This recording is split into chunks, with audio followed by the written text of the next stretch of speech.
योगी सरकार का साफ कहना है कि अब भ्रष्टाचार करने वालों के लिए अब यूपी में कोई जगह नहीं है। घपलेबाजी, अवैध वसूली या फर्जी मुकदमों के जरिए लोगों को परेशान करने वाले अफसर और उनके साथी अब बच नहीं पाएंगे। नमस्कार, रूबरू देख रहे हैं आप और मैं हूं आपके साथ शिवानी रतूड़ी। सरकार का रुख बिल्कुल सख्त है, चाहे कोई कितना ही ताकतवर क्यों ना हो। अगर उसने जनता के साथ धोखा किया है तो उस पर कार्रवाई तय है।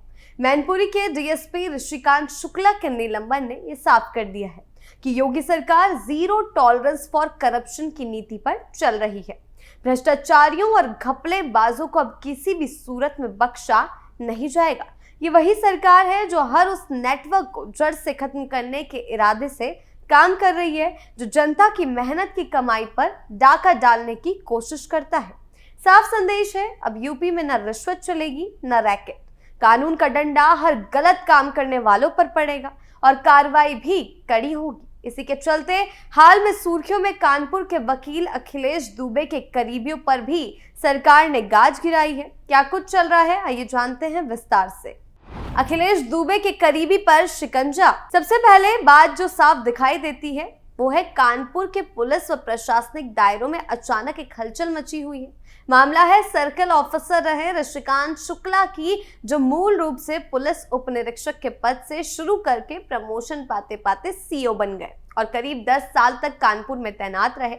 और इसी अवधि के दौरान उन पर जो आरोप लगे हैं वो बेहद गंभीर है। आरोप यह है कि उन्होंने वकील अखिलेश दुबे के साथ मिलकर लोगों को फर्जी मुकदमों में फंसाकर ब्लैकमेलिंग, जबरन वसूली और जमींदारों पर कब्जा करके असाधारण संपत्ति जमा की। विजिलेंस जांच और एसआईटी की रिपोर्टों के हवाले से कहा जा रहा है कि उनकी संपत्ति का अनुमान 100 करोड़ रुपए के आसपास निकल कर आया है, जिसमें शहर के पॉश इलाकों में खरीदी गई जमीनें, दर्जनों दुकानें और कई अन्य संपत्तियां शामिल हैं। रिपोर्ट्स में यह भी दावा किया गया है कि कुछ संपत्तियों का रिकॉर्ड गायब है या छिपाए गए हैं, जिससे संदेह और गहरा गया। बताया जा रहा है कि ऋषिकांत शुक्ला भी लाइजनिंग करने वाले वकील दुबे के साथ मिलकर लोगों को झूठे मुकदमों में फंसाकर जबरन वसूली और जमीन कब्जाने जैसे अपराधों में शामिल रहा था। उन्होंने अखिलेश दुबे से करीबी बढ़ाकर अवैध तरीके से कमाई की और शहर के पॉश इलाकों में 12 जमीनें व 11 दुकानें खरीदी, जिनकी वर्तमान बाजार मूल्य पर अनुमानित कीमत 92 करोड़ रुपए बताई जा रही है। इसके अलावा अन्य स्थानों पर भी संपत्तियां होने की बात सामने आई है, जिनके अभिलेख अभी तक नहीं मिले हैं। घपलेबाजों पर सरकार की सख्त कार्रवाई। सरकार ने इस पर त्वरित एक्शन लिया है। कार्रवाई करते हुए गृह विभाग के आदेश पर ऋषिकांत शुक्ला को तत्काल प्रभाव से निलंबित कर दिया और विजिलेंस ने उनके खिलाफ आधिकारिक जांच शुरू कर दी है। इस कदम का संदेश दो तरह से देखा जा सकता है। एक कि ये प्रशासन खुद गंभीरता से भ्रष्टाचार के आरोपों को ले रहा है, और दूसरा, इससे ये भी साफ संकेत मिलता है कि राज्य सरकार चाहे किसी भी स्तर पे हो, ऐसे मामलों में किसी भी तरह की रियायत देने के मूड में नहीं है। खासकर जब आरोपी उच्च पद पर रहा हो, तब सरकार के लिए जरूरी होता है कि वो एक कड़ा संदेश दे ताकि किसी भी प्रकार की मिलीभगत या संरक्षण की भावना खत्म हो। इस निलंबन से पुलिस महकमे में अशांति और सनसनी मची है, क्योंकि लंबी सेवा और ऊंचे पद पर पहुंचे किसी अफसर के खिलाफ ऐसी गंभीर कार्रवाई हमेशा चर्चा में रहती है। जो ध्यान खींचने वाली बात है वो ये भी है कि ऋषिकांत शुक्ला और वकील अखिलेश दुबे की साझेदारी केवल कानूनी मामलों तक सीमित नहीं थी। एसआईटी की रिपोर्ट में जो खुलासे किए गए, उनके अनुसार ये दोनों मिलकर फर्जी मुकदमों के जरिए निर्दोष लोगों को जेल में डालते, उनका मानसिक उत्पीड़न करते और फिर उनकी जमीन या व्यापार की संपत्तियों पर कब्जा कर लेते थे। ऐसे करतूतें जहां लोगों की आजीविका और इज्जत छीन लेती है, वहीं लंबी अवधि में वो सामाजिक ढांचे और कानून व्यवस्था पर भी बुरा असर डालती है। इससे भरोसा टूटता है कानून बनाने वालों और लागू करने वालों पर से भी। नागरिकों का ये सवाल उठना स्वाभाविक है कि क्या विधि व्यवस्था और सुरक्षा के प्रति आश्वस्त रह सकते हैं यदि उन पर भरोसा करने वाले कुछ अधिकारी ही नियमों का उल्लंघन कर देते हैं। लेकिन योगी सरकार की कार्रवाई से ये साफ है कि किसी भी ऐसे इंसान को बख्शा नहीं जाएगा। अखिलेश दुबे पहले खुद फंस रहे और अब उनके करीबियों पर भी सरकार ने सख्त कार्रवाई शुरू कर दी है। योगी सरकार का संदेश बिल्कुल साफ है, किसी भी रूप में भ्रष्टाचार बर्दाश्त नहीं किया जाएगा। चाहे आरोपी किसी भी पद पर हो, जो लोग घपलेबाजी में शामिल पाए गए उनके खिलाफ कड़ा और पारदर्शी एक्शन लिया जाएगा, ताकि ऐसे नेटवर्क को जड़ से काटा जा सके।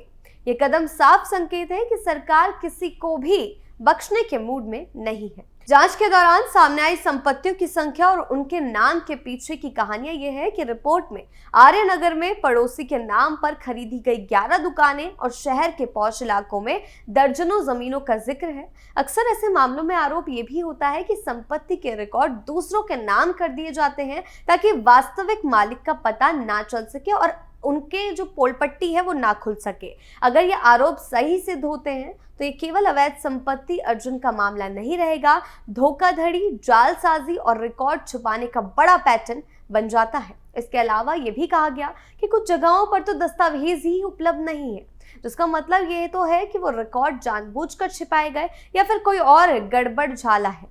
ऐसे में न्यायिक रूप से हर संपत्ति की बारीकी से लेखा जोखा करना और जिन नामों पर संपत्ति दिखाई गई है उनके पीछे के असल मालिकों का पता लगाना अब बहुत जरूरी हो गया है, जिस पर योगी सरकार एक्शन ले रही है। योगी सरकार का भयंकर एक्शन इस पूरे घटनाक्रम का एक बड़ा पहलू है। जब कोई व्यक्ति जिसे समाज और कानून की रक्षा के लिए तैनात किया गया है, अगर वो ही उल्लंघन करेगा, वो ही भ्रष्टाचार, घपलेबाजी इन सब में शामिल होगा, तो जनता ये विश्वास कैसे करेगी। लेकिन योगी सरकार ने जो एक्शन लिया है, आम आदमी के मन में धारणा बैठ सकती थी कि न्याय पाने के लिए पैसे, रसूख और रिश्तेदारों का होना जरूरी है, नहीं तो इस तरीके के घपलेबाज ही उनके पाले पड़ेंगे। लेकिन योगी सरकार ने जो एक्शन लिया है उस पर देखते हुए अब जनता विश्वास कर सकती है कि कानून का राज है यूपी में और किसी भी तरीके के घपलेबाजों को, भ्रष्टाचारियों को बख्शा नहीं जाएगा।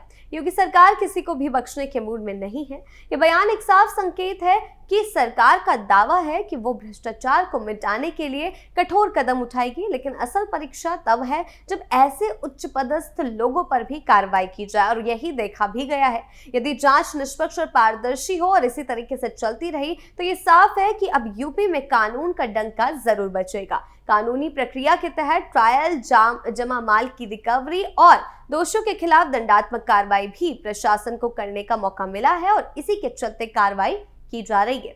इस घटना का असर सिर्फ कानपुर तक सीमित नहीं रहेगा। ऐसी खबरें पूरे प्रदेश और देश के अन्य भागों में भी चर्चा का विषय बनती है। लोग देखेंगे कि सरकार और प्रशासन कितने निष्पक्षता से मामले को आगे बढ़ाते हैं और क्या कुछ चल रहा है, किस तरीके से एक्शन लिया जा रहा है, क्या कार्रवाई हो रही है। और इससे आने वाले समय में अगर समान स्तर पर और अधिक पारदर्शिता रही तो शिकायत निवारण का सिस्टम भी मजबूत हो जाएगा और इस तरीके से उच्च पदस्थ अफसरों की संपत्ति का नियमित लेखा जोखा रखा जाएगा, ताकि ऐसी किसी भी गड़बड़ी के खिलाफ सरकार सख्त से सख्त एक्शन ले सके। जिस तरीके से अखिलेश दुबे की करीबी पर कार्रवाई हुई है, उसने पूरे यूपी में एक नया बवाल मचा दिया है।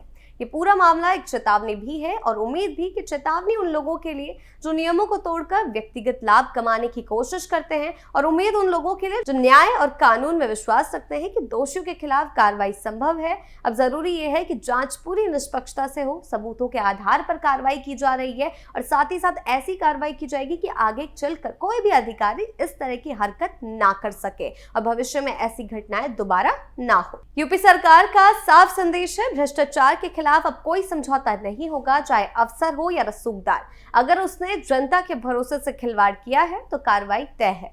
योगी सरकार ने दिखा दिया कि कानून सबके लिए एक समान है और अब किसी को भी कुर्सी या रुतबे का कवच नहीं मिलेगा। किसी भी पद पर क्यों ना हो, उस पर एक्शन जरूर लिया जाएगा।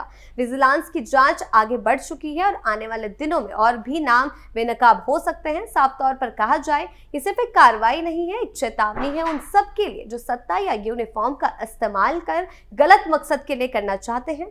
सरकार का इरादा बिल्कुल साफ है, ना भ्रष्टाचार चलेगा, ना घपलेबाज बख्शे जाएंगे। आपकी इस बारे में क्या राय है, हमें कमेंट सेक्शन में जरूर बताएं। नमस्कार।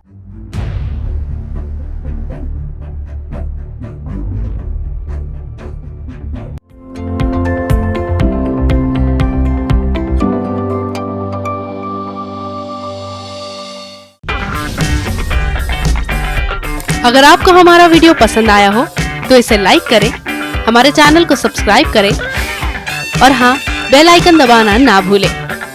ताकि आप तक हमारे वीडियो की नोटिफिकेशन पहुंचती रहे। आप अपना सुझाव हमें कमेंट बॉक्स में दे सकते हैं। हमारे साथ जुड़ने के लिए शुक्रिया।